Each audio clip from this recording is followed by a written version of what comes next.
ভাইয়া আপনি কোনো টেনশন করেন না, তাহলে আমরা চলে যাই। ভাইজান কিছু টাকা দিবেন, আমার পোলার জন্য দুধ কিনবো। নিন। না, আপনার ওই টাকা আমি নিতে পারবো না। কি? আমার টাকা আপনি নিতে পারবেন না মানে? এই আপনি মাত্রই তো বললেন আপনার বাচ্চার জন্য দুধ কিনে খাওয়াবেন, তার জন্য টাকা প্রয়োজন, আর টাকা দিচ্ছি, টাকা নেবেন না? হ্যাঁ, আমি মানতাছি যে আমি আপনার কাছে টাকা চাইছি আমার বাচ্চারে দুধ কিনা খাওয়াবো এই জন্য, কিন্তু হ্যাঁ, আপনার ওই টাকার আমার কোনো প্রয়োজন নাই। ওই টাকা দিয়ে অন্তত আমি আমার বাচ্চারে কোনো দুধ কিনা খাওয়াইতে পারবো না। কি? যত বড় মুখে তত বড় কথা। ওই কি হইলো? থামলেন কেন? মারেন, আরো মারেন আমারে।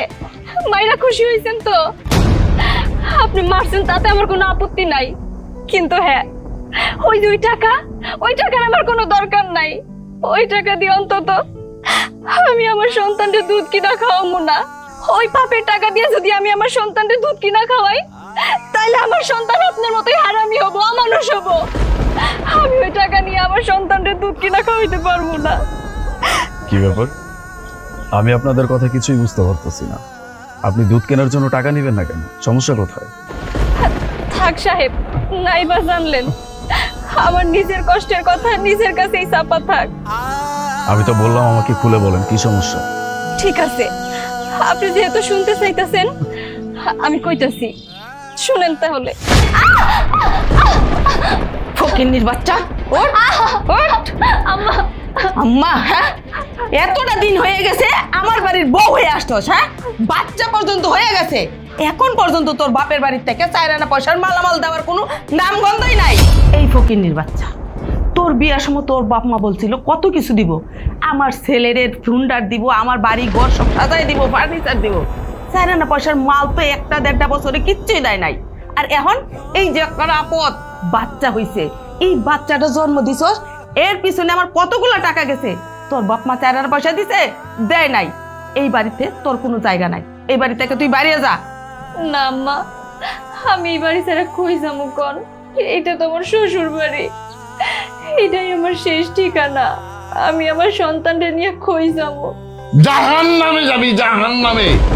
শোন, এই বাড়ির থেকে বাইরে যাওয়ার পর আমার পোলার সাথে কোনোদিন দেখা করার চেষ্টা করবি না, আর এই বাড়িতে আসার কোনো চেষ্টা করবি না। যদি আসস তাইলে পরে আপনার সন্তান রে একটা জীবনে লেগে মেরে আমার। না না না আব্বা, এমন কথা কইেন না। আমার সন্তানই তো আমার সব, ওরে নিয়ে আপনারা এমন কথা কইেন না। ঠিক আছে, ঠিক আছে, আমি এই বাড়ি ছেড়ে চলে যাইতাছি, তবু আপনারা কেউ আমার সন্তানের ক্ষতি করার চেষ্টা করেন না। আমি এক্ষুনি চলে যাইতাছি। কি সাহেব, এবার শুনলেন তো? সবকিছু বুঝলেন তো? এই যে আমার এই সন্তান, এই লোকটা আমারে অস্বীকার করে, আমারে ভালোবাসে না, আমারে বিয়ে করে ফালায় রাখছে, আমার আর আমার সন্তানের কখনো খোঁজ খবরও নেয় না। আর আমার শ্বশুর শাশুড়ি আমার তো বাড়ি থেকে একদম বেরি করে দিছে, কারণ আমার বাপে তো ওরে কোনো যৌতুকের টাকা দিতে পারে না, ওর কোনো চাহিদা মিটাইতে পারে না, কারি টাকা দিতে পারে না। আর এই কারণে ওর পরিবার সহ আমার একদম সহ্য করতে পারে না, সাথে আমার সন্তানটারেও। কিন্তু সাহেব, আমি কই যাবো কোন? তো আমার বাপের বাড়িতেও গেছিলাম, কিন্তু ওরা আমার কেউ ওই বাড়িতে আশ্রয় দেয় নাই, কারণ এই অমানুষটার সাথে আমি প্রেম করে বিয়ে করছি, তো এই কারণে। তাই বাধ্য হইয়া সন্তানরে খাওয়ানোর জন্য, ওর দুধ কেনার জন্য রাস্তায় রাস্তায় মানুষের কাছে আমি ভিক্ষা করে বেড়াইতেছি। ছোট লোকের বাচ্চা, একসাথে 3-3টে জীবন নষ্ট করছিস তুই। একটা তোর বউ, একটা আমার বোন, আর তোর সন্তান। কিভাবে পারলি? হ্যাঁ, কিভাবে পারলি? একটা বিয়ে করছিস, তোর ঘরে একটা সন্তান আছে, তারপরেও আমার বোনের জীবনটা নষ্ট করতে তুই কিভাবে পারলি? তোকে কেন বলতেছি, বোকা তো আমি নিজেও। তোর সম্পর্কে আমি সবকিছু যাচাই না করে আমার বোনটাকে তোর হাতে আমি তুলে দিছি। আমার ভাবতেও অবাক লাগতেছে, এই কেমনে করলি এরকম একটা কাজ?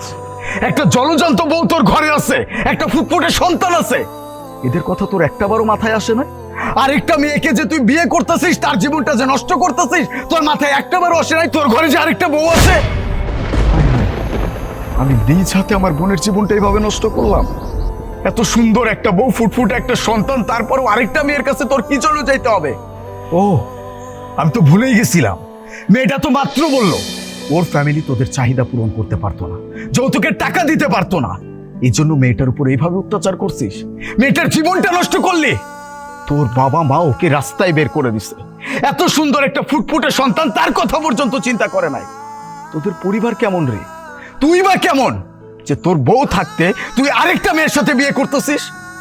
আমি আমি কত বড় ভুল করছি। আমি তোর সম্পর্কে কোনো কিছু যাচাই করি নাই, তুই আমাকে এসে বললি আর আমি অমনি মেনে নিলাম। এই, তুই যে ছেলেটাকে ভালোবাসছিলি, তুই যে ছেলেটাকে পছন্দ করছিলি, একটা বড় ছেলেটার সম্পর্কে খোঁজ খবর নিচ্ছিলি, আমাকে এসে বললি আর আমি তোর আবদারটা মেনে নিলাম। আর মানবো নাই বা কেন? ছোট থেকে তো কখনো তোর আবদার আমি অপূর্ণ রাখি নাই। যখন এসে বললি ছেলেটাকে তুই ভালোবাসিস, একটা বারের জন্য আমি ওর কোনো খোঁজ খবর নেইনি, কারণ আমি এইটা বিশ্বাস করতাম আমার বোন আর যাই হোক কোনো খারাপ মানুষকে ভালোবাসতে পারবে না। হ্যাঁ ভাইয়া, তুমি ঠিকই বলেছো। আমি আসলে বুঝতে পারি নাই যে এই মানুষরূপী অমানুষটা যে এত বড় মিথ্যাবাদী। আমি আসলে বুঝতে পারি নাই যে তার বউ আছে, বাচ্চা আছে। যদি আমি জানতাম তাহলে ভাই আমি এত বড় ভুল করতাম না। আসলে এখন আর কি করার, আমি তার সাথে আর সংসার করতে চাচ্ছি না। যেহেতু এখন জেনেই গেছি যে ওর বউ আছে, বাচ্চা আছে, আমি ভাইয়া তার সাথে আর সংসার করব না। তুই সংসার করতে চাইলেও আমি ওর সাথে তোকে সংসার করতে দিতাম না। যেই মানুষটা এত বড় বেঈমান, আমি মানুষ কাকে বলতেছি? তুই তো মানুষ না, তুই একটা মানুষরূপী জানোয়ার। আমার বোনের জীবনটা নষ্ট করছিস, সাথে এই মেয়েটার জীবন নষ্ট করছিস, সাথে তোর সন্তানের জীবনটা নষ্ট করছিস। একসাথে তিনটে জীবন নষ্ট করছিস। কি ভাবছিস তোকে আমি এমনি এমনি ছেড়ে দিব? কখনো না। আমার বোনের জীবনটা যে নষ্ট করছিস এটার মাসুল তোকে দিতেই হবে। তোকে আমি ছেলের ভাত খাওয়াবো, তোকে আমি থানা পর্যন্ত নিয়ে যাব, এটা তুই লিখে নে। ভাগ্যিস আমার বোনটা তোদের বাড়ি পর্যন্ত যায়নি, নয়তো আজকে এই মেয়েটার জীবন যেভাবে নষ্ট করছিস, কালকে আমার বোনের জীবনটাও এইভাবে নষ্ট হতো। অনেক হয়েছে, তোর সাথে এখানে দাঁড়িয়ে থেকে কথা বলার মতো সময়ও আমার কাছে আর নাই। ডিভোর্স লেটারটা আমি সময় মতো জায়গা মতো পৌঁছায় দিব, চিন্তা করিস না। চল বোন। ভাইয়া প্লিজ একটু বোঝার চেষ্টা। এই চুপ! আর একটাও কথা বলবি না ওই মুখ দিয়ে। আর এই যে বোন, আপনার কোনো চিন্তা করতে হবে না। আজকের পর থেকে আপনি আমাদের বাড়িতে আমাদের সাথেই থাকবেন। বাড়ির সমস্ত কাজ আপনি করবেন। আপনার বাচ্চার ভরণ পোষণ থেকে শুরু করে আপনার বাচ্চার জন্য যত খরচ বহন করতে হয় সবকিছু আমি বহন করব। তারপরেও এরকম একটা মানুষের জীবনে আমি আপনাকে আর ব্যাক যেতে দিব না। এরকম একটা অমানুষের জীবনে আপনার আর ব্যাক করার কোনো দরকার নাই। আপনি চলুন আমাদের সাথে। অথই,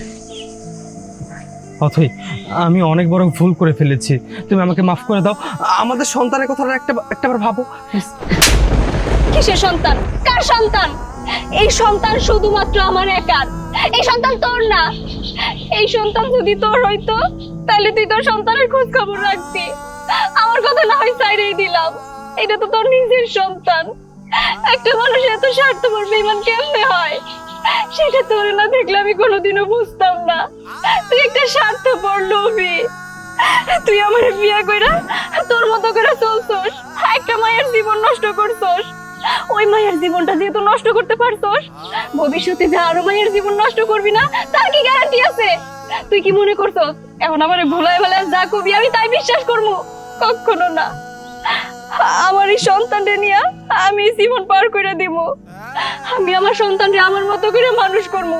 তোর মতো মানুষের ছায়া আমি আমার সন্তানের উপরে পড়তে দেব না।